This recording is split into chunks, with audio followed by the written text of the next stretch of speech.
அவர்களே, பி அதிபதி அவர்களே, என்னுடைய தம்பி பொன்வனன் அவர்கள் ஒரு பெரிய அரசியல் வரலாற்றை பேசினாரு. கிட்டத்தட்ட 1,00,000 வருஷத்துக்கு முன்னாடி என் தம்பி பொன்வனன் அவர்கள், நீங்க பேசுனீங்களே மனித குலத்தின் வரலாறு, எப்படி மனுஷன் ஆரம்பிச்சா, எப்படி கடல் வழியில போனா, எப்படி வந்தா, அப்புறம் 1920 எப்படி இரட்டை ஆட்சி முறை வந்தது, முதல் நீதி கட்சி வந்தது, இதெல்லாம் உங்களுக்கு புதுசா இருக்கலாம், எனக்கு ரொம்ப பழசு.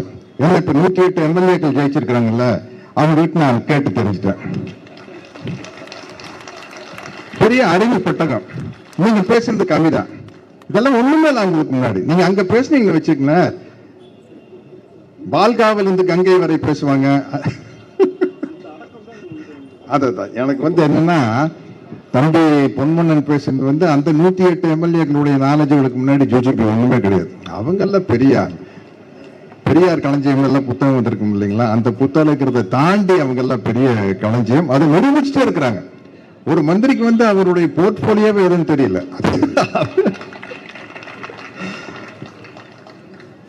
என்னத்த பண்றது, காமெடி தான். எப்படிப்பட்ட, அதாவது இந்த தமிழ்நாடு என்பது 1967க்கு முன்னாடி 1967 தான் முதன் முறையாக தமிழ்நாட்டில் திராவிட முன்னேற்ற கழக ஆட்சி வருது. அதுக்கு முன்னாடி காங்கிரஸ் கட்சி தான் ஆட்சியில் இருந்தது. அது எனக்கு தெரியும், தம்பி பொன்மனனுக்கு தெரியும். அது ஒரு பண்ணையார் கட்சி.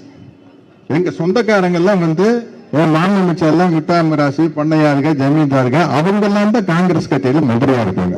அப்படி காங்கிரஸ் கட்சி. அது என் வயசுக்காரங்களுக்கு தெரியும். 67க்கு முன்னாடி இந்த நாட்டில் நடந்துட்டு இருந்தது அந்த மாதிரி பணக்காரர்களுடைய ஆட்சி தான். ஏழை பங்காளனாக பெருந்தலைவர் காமராஜர் இருந்தாரு. பட் அதிகாரத்தில் இருந்தவங்க கூட பெரிய பெரிய பணக்காரர்கள். முதல் முறையாக 1967 பேரறிஞர் அண்ணா தலைமையில் திராவிட முன்னேற்ற கழக ஆட்சி வந்ததுக்கு அப்புறம் தான் தமிழ்நாடு நிமிர்ந்தது. அது ஒருத்தர் பதிவு போட்டிருந்தாரு, முதலமைச்சர் நாற்காலியில் அண்ணா அமர்ந்தார், தமிழ்நாடு இழந்தது. அவர் ஒரு வருஷத்திலேயே போயிட்டாரு, நம்ம விட்டு போயிட்டாரு. அதுக்கப்புறம் தலைவர் கலைஞர் அவர்கள் ஆட்சிக்கு வர்றாரு. ஆட்சிக்கு 1977 வரைக்கும் 9 ஆண்டு காலத்துல கலைஞர் விதைத்த விதைகள் தான் இன்று தமிழ்நாட்டிலிருந்து வளமாக்கி அறுவடையாக்கி தமிழ்நாட்டை எங்கேயோ கொண்டு போய் வச்சிருக்குது. அதை அப்படியே செயல்படுத்தி காட்டியவர் நம்முடைய முதல்வர் ஸ்டாலின் அவர்கள். முதல்வர் தான், எங்களுக்கு அவர் தான் முதல்வர்.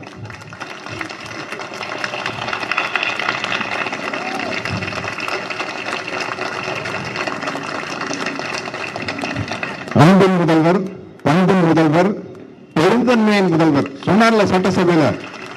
41 பேர் கரூர்ல செத்துருக்காங்கன்னா எந்த கட்சிக்காரனும் தன் சொந்த கட்சிக்காரனும் சாகணும்னு ஆசைப்பட மாட்டான். அதை அரசியல் ஆக்காதீங்க, அது கேஸ் கோர்ட்டுக்கு போயிடுச்சு, சிபிஐக்கு போயிடுச்சு, தயவு செய்து அதை வச்சு அரசியல் ஆதாயம் தேட வேண்டாம்னு சொன்னார் இல்லையா. அவரு முதல்வர்,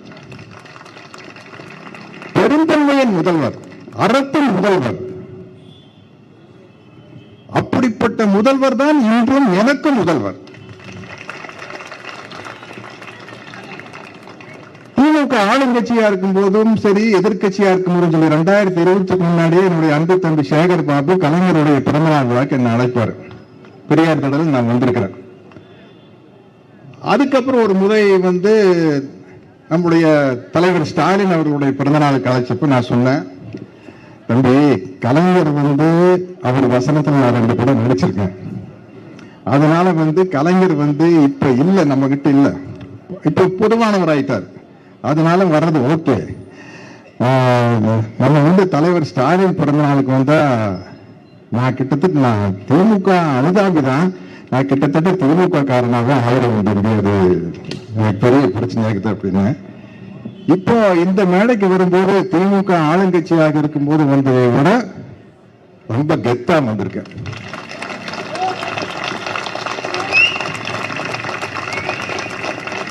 ஏன்னா ஆளுங்கட்சியா இருக்கும்போது வந்தா காக்கா பிடிக்க வந்திருக்கான்னு சொல்லுவாங்க. காக்கான்னு இது வேற. சூப்பர் ஸ்டார் ரஜினி சார் ஒரு காக்கா கலைஞர சொன்னார், அந்த காக்கா பிடிக்கிறதுனா ஐஸ் வைக்கிறது, அந்த காக்கான்னு நினைச்சுக்காதீங்க. காக்கா பிடிக்க வந்திருக்கோம் அப்படின்னு சொல்லுவாங்க. இப்ப எதிர்கட்சியா இருக்கும்போது வரும்போது தான் தம்பி எனக்கு ரொம்ப பெருமையா இருக்கு தம்பி. நான் பெரியாருடைய தொண்டன், அதனால திராவிட கருத்தியல் ஆதரவாளன். நான் எந்த கட்சியிலையும் நம்பர் இல்லை. இருந்தாலும் கூட நல்லது நடக்கும்போது, அது எந்த கட்சி ஆட்சியில் இருந்தாலும் அந்த கட்சியில் ஒரு நல்ல நலத்திட்டங்கள் நடக்கும்போது போறேன். அது மாதிரி முதல்வர் ஸ்டாலின் அவர்களுடைய பிறந்த நாளுக்கு தம்பி சேகர் பாபு அவர்கள் பல நலத்திட்டங்கள் அறிவிப்பாரு. அதை வழங்கிட்டு போங்கன்னா, மற்றபடி இது அரசியல் இல்லை அப்படின்னு சொல்லி கூப்பிடுவாரு. வருவேன். வரும்போதும் கூட ஒரு தயக்கம் இருக்கும், என்னடா நம்ம ஆளுங்கட்சிக்கு போய் ஜால்ரா அடிக்கிறோமோ அப்படின்ட்டு. ஆனா 5 வருஷமா நான் சேகர் பாபு தம்பி கூப்பிட்டப்பெல்லாம் நான் வந்ததுக்கு காரணம் தலைவர் ஸ்டாலின் அவர்களுடைய செயல்பாடுகள் தான், அவருடைய வளர்ச்சி திட்டங்கள் தான், அவருடைய நலத்திட்டங்கள் தான்.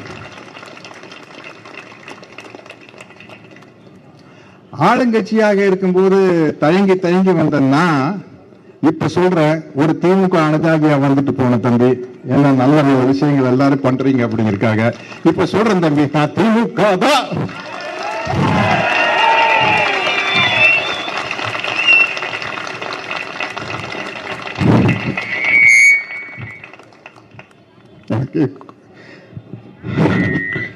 குளத்தூர்ல தலைவர் ஜெயிச்சு, குளத்தூர்ல தலைவர் ஜெயிச்சது கொஞ்சம் கஷ்டமா இருக்கு. இல்ல ரொம்ப கிண்டலான நக்கல் பிடிச்சாள். என் சினிமால பார்த்துருப்பீங்க. எல்லாத்தையும் விளையாட்டா எடுத்துக்கணும், இப்படி எடுத்துக்க முடியல. ஓகே, பட்டு பெருமைனா அப்ப புத்தி வரும். விடுங்க, வருங்க, பட்டு பெருமை அப்பதான் புத்தி வரும். இப்படிப்பட்ட தலைவரை தோக்கடிச்சிருக்கிறோம். முதல்வருக்கே உதாரணமாக இருந்தவர் அண்ணா கலைஞர் வழியில் ஸ்டாலின் அவர்கள். என்னங்க ஒரு முதல்வர் பேசுற பேச்சாங்குது, வாயில நல்லா வருது. எனக்கு கொடுத்தா நல்லா வரும், நல்லா வரும், நல்லா வரும், எவ்வளவு வேணாலும் நல்லா வரும். என்ன இனி அந்த யாரோ இருக்கிறாங்க இன்ஸ்டாகிராம்ல, என்னமோ இந்த பாடி அரிசி வெங்காயம்ட்டு அவங்க எல்லாம் திட்டுவாங்க. கவலையே பட மாட்டேன். இங்க புடுங்கி வீசிட்டு ஒண்ணும் இல்லை, இங்கிருந்து புடுங்கி வீசிட்டு போயிடும்.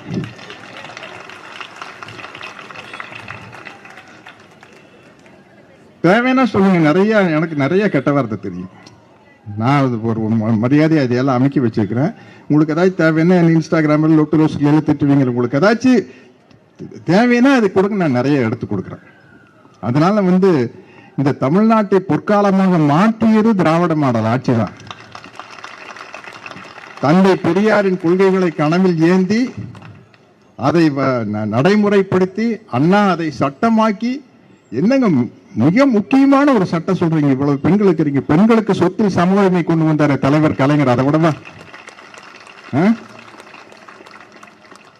அவர் கொண்டு வந்த அந்த அத்தனை சட்டத்தையும் வழிநடத்தி முன்னாடி கொண்டு வந்தாரு நம்மளோட தலைவர் ஸ்டாலின் அவர்கள். அதை விடவா ஒண்ணும் இல்லை. இப்ப ஆட்சியில் இருக்கிறவங்களுக்கு நான் ஒரே ஒரு அட்வைஸ் பண்றேன், நீ ஒண்ணுமே பண்ண வேண்டாம்.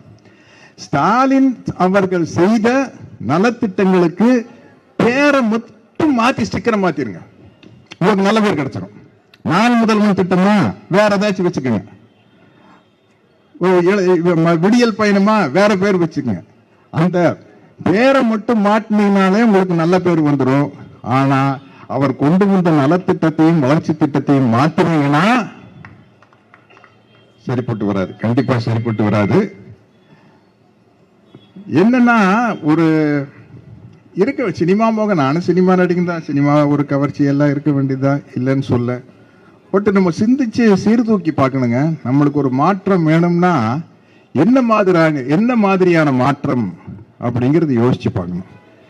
இப்ப நான் பிராங்கா சொல்றேன், இப்ப கருத்தியல் ரீதியா ஒரு மாற்றமா, ஐடியாலஜிக்கலி ஒரு சேஞ்ச் வேணுமா அப்படின்னா, திராவிட கருத்தியலான சமூக நீதிக்கு நேர் மாறான ஒரு கருத்தியல் RSS பிஜேபியினுடைய சனாதனம். உங்களுக்கு இது பிடிக்கலையா, அங்க ஓட்டு போட்டுருங்க. கருத்தியல் ரீதியா இதை விட இன்னும் வேகமா ஒண்ணு வேணும்னு ஆசைப்படுறீங்களா, கம்யூனிஸ்ட் கட்சியை ஆட்சி கொண்டு அவங்கள முதல்வராக்குங்க, தப்பே கிடையாது. இல்ல விடுதலையிலேயே மிக முக்கியமான விடுதலை பட்டியல் இனத்தவர்களுடைய விடுதலை அப்படிங்கிறீங்களா, விடுதலை சிறுத்தைகள் கட்சிகள் அவங்க நிக்கல அவ்வளவு இடத்துல அவங்களை ஜெயிக்க வைங்க. என்ன மாற்றம் இருக்குது? ஏன்னா என்னுடைய மாண்புமிகு தமிழ்நாடு முதல்வர் என்னுடைய அன்பு தம்பி விஜய் அவர்கள் கட்சி ஆரம்பிக்கையில் என்ன சொன்னாரு? என்னுடைய கொள்கை தலைவர்கள் பெரியார், அம்பேத்கர், திராவிடமும் தமிழ் தேசியம் எனது இரண்டு கண்கள். அப்ப திமுக தானே? அது திமுக தான். திமுக, அண்ணா திமுக, அது எல்லாம் ஒண்ணுதான். தலைவர்கள் நபர்கள் மட்டும்தான் மாறுது. அந்த தலைவர்களும் நபர்களும் மாறும்போது நீங்க யோசிச்சு பார்க்க வேண்டாமா? ஸ்டாலின் என்ன சொல்றாரு? நான் நிச்சயமா சொல்றேங்க, நிச்சயமா எல்லா கட்சியிலையும் வந்து ஒரு குறை இருக்கும், விமர்சனம் இருக்கும். ஆனா அதுக்காக நீங்க வந்து என்ன பண்ணுவீங்க? என்னையும் கொண்டு போய் ஓட்டு போட்டுருவீங்களா? இருக்காதா? ஒரு அப்பாவுக்கு மகனுக்கு நடுவில் கருத்து வேறுபாடு இருக்குது. அப்பா என்னங்க இப்படி பண்ணிட்டாரு, மகன் சொல்லுவான். மகன் என்ன இப்படி, அவன் சரியில்லைங்கன்னு அப்பா சொல்லுவான். கணவன் மனைவிக்கு நடுவில் கருத்து வேறுபாடு இருக்குது. அண்ணன் தம்பிக்கு நடுவில் கருத்து வேறுபாடு இருக்குது. இரண்டு நண்பர்களுக்கு நடுவில் கருத்து வேறுபாடு இருக்கும். அது மேல ஒரு ஆட்சியின் மேல 5 வருடம் ஆட்சியில் இருப்பவர்கள் மேல ஒரு கருத்து வேறுபாடு இருக்கு, விமர்சனம் இருக்கும், குறைகள் தெரியும். ஆனா அதை நிவர்த்தி செய்யக்கூடிய ஒருத்தருக்கு ஓட்டு போடுறோமான்னு நம்ம யோசிக்க வேண்டாமா? ஓகே, போட்டுட்டீங்க. இனிமேலையாவது கேள்வி கேட்டு பழகுங்க. கேள்வி கேட்டு பழங்க. பெரியார் நமக்கு சொல்லி கொடுத்தது, அண்ணல் அம்பேத்கர் சொல்லி கொடுத்தது, மார்க்ஸ் சொல்லி கொடுத்தது, ஏன் என்ற கேள்வி கேளுங்கள் அப்படிங்கிறதா. இன்னைக்கு அந்த ரீல்ஸ்ல ஏதோ அது வந்து காமெடியா அவங்க ரீல்ஸ் போடுவாங்க, எதையோ திட்டுவாங்க, அதுக்கெல்லாம் நம்ம பதில் சொல்லணும். ஆனா இப்ப எனக்கு என்ன பெரிய மகிழ்ச்சினா, அங்க சட்டசபையில ஆப்போசிட்ல உட்கார்ந்து இருக்கு பாருங்க நம்ம தம்பி உதயநிதி ஸ்டாலின். ஐயோ, நோண்டி நொங்க எடுத்துருவாங்க சொல்லுவாங்கல்ல, கிளி நீங்க வச்சுட்டு இருக்காரு. ஏங்க நீங்க 2 பேரும் ஃப்ரெண்ட்ஸ் தானே, சினிமாவில் ஒன்னா தானே இருந்தீங்க, முதல்லயே போன் பண்ணி சொல்ல வேண்டாமா? நாளைக்கு நான் இந்த கேள்வி எல்லாம் கேட்க போறேன். அவர் ஏதாச்சும் பதில் ப்ரிப்பேர் பண்ணிட்டு வருவாரு. தடான சட்டசபையில் இருந்துச்சு ஒரு கேள்வி கேட்டீங்கன்னா அவர் எப்படி பதில் சொல்வாரு? போய் ட்விட்டர்ல தான் பதில் சொன்னியாகணும், வேற வழி இல்லை. அதனால வந்து அது நம்ம சில இடத்துல நம்ம சைலண்டா இருப்போம், சில இடத்துல ஆக்ரோஷமா பேசுவோம். அது மாதிரி நம்ம வந்து சில இடத்துல சைலண்டா இருந்துக்கிறோம். அந்த சைலண்டா இருக்கிற இடம் வந்து சட்டசபை. ஆக்ரோஷமா பேசுற இடம் நன்றி தெரிவிக்க போன இடத்துல வந்து ஆக்ரோஷமா பேசுறது. இப்பேற்பட்ட தலைவர் பாருங்க, குளத்தூர்ல தோத்துட்டாரு. நான் அடுத்த நாள் தலைவருக்கு போன் பண்றேன். எனக்கு என்ன சொல்றதுன்னு தெரியல. என்னங்க இப்படி அப்படின்னா, அதை விடுங்க, நான் இப்ப நன்றி சொல்றதுக்காக போயிட்டு இருக்கிறேங்கிறாரு. அடுத்த நாள் நன்றி தெரிவிக்கிற கூட்டத்துல மக்கள் அத்தனை பேர் அழறாங்க. அவரது மட்டும் இல்ல, அன்பில் மகேஷ் போற இடத்துல, தம்பி தமிழன் பிரசிடண்ட் போற இடத்துல, எங்க எப்படி என்ன எங்க எப்படி ஸ்லிப் ஆச்சுன்னு தெரியல, ஆயிருச்சு. பராசக்தி படத்துல நடிகர் திலகம் சிவாஜி, பராசக்தி படம் பார்த்தவங்க எத்தனை பேர் இருக்குன்னு தெரியாது. நடிகர் திலகம் சிவாஜி அவர்கள் வந்து தன்னையுடைய தங்கச்சியை பார்க்கறதுக்காக சென்னைக்கு வருவார். ரங்கூன்ல இருந்து வந்த இடத்துல வம்பு பண்ணி அவர் ஒரு கவர்ச்சி நடந்து கூப்பிட்டு போய், ஓ ரசிக்கும் சீமானேவா அஜோலிக்கும் கடை அடைந்து, அதுக்கு கலைஞர் தான் அந்த பாட்டு எழுதினார்னு நினைக்கிறேன். ஆமா அப்படின்னு நினைக்கிறேன். அப்படின்னு சொல்லி நடிகர்ல வந்து அங்கிருந்து ரங்கூன்ல இருந்து வரும்போது வந்து பாக்கெட்டை பர்சல்ல பிக் பாக்கெட் அடிச்சுட்டு போயிருக்காங்க. சோத்துக்கே வழி இருக்காது. கவர்ச்சி நடனத்தை பார்க்க போய் அப்படிப்பட்ட பணக்கார ரங்கூன்ல இருந்து வந்து இங்க ரொம்ப, அப்பதான் தலைவர் வசனம், காண வந்த தங்கையை கண்டேன் கண்ணற்ற ஓவியமாக, ஆம் கைம்பெண்ணாக, தங்கையின் பெயரோ கல்யாணி, ஆனால் கழித்தவோ மாங்கல்யம் இல்லை, செழித்து வாழ்ந்த குடும்பம் சீரடிந்து விட்டது, கண்ணிலே நீர் கையிலே பிள்ளை, கல்யாணி அலைந்தால் கல்யாணிக்காக நான் நினைத்தேன் அப்படின்னு சிவாஜி சார் பேசுவார் கலைஞருடைய வசனத்தை. அந்த மாதிரி எங்கேயோ கவர்ச்சி நடன பார்க்க போய் இருக்கிறதெல்லாம் அடிச்சுட்டு போயிட்டாங்க. இது நீ மறுபடியும் நம்ம ரிவைவ் வர்றதுக்கு இனி எல்லாம் வந்து மறுபடியும் வந்து திமுக ஆட்சி வந்து அதை சரி பண்ணு, திமுக ஆட்சி வந்ததை சரி பண்ணு. அநேகமா கலைஞர் அவர்களுடைய 104வது பிறந்த நாளுக்கு நம்ம தமிழ்நாடு முதலமைச்சராக திரு முத்துவேல் கருணாநிதி ஸ்டாலின் அவர்கள் தலைமையில் தான் கலைஞரின் 104வது பிறந்த நாள் நடக்கணும்னு நினைக்கிறேன், நடக்கணும்னு ஆசைப்படுறேன். அதுதான் வந்து தமிழ்நாட்டுக்கு நல்லது. இப்ப தலைவர் ஸ்டாலின் அவர்கள் வந்து வெற்றி வாய்ப்பு இழந்தது வந்து ஓரளவுக்கு நான் நல்லா யோசிச்சு பார்த்தா அவருக்கு நல்லது. கொஞ்சம் ஓய்வு எடுக்க முடியும், நல்லா உடற்பயிற்சிகள் செய்ய முடியும், நல்லா மனசை இன்னும் தேர்த்திக்கிட்டு ஒரு ரெஸ்ட் தானே. பட் அவருக்கு அது ரெஸ்ட் கிடையாது, உழைப்பு தான் ரெஸ்ட். உழைப்பு தான் வந்து ஸ்டாலின் அவர்களுக்கு ரெஸ்ட்.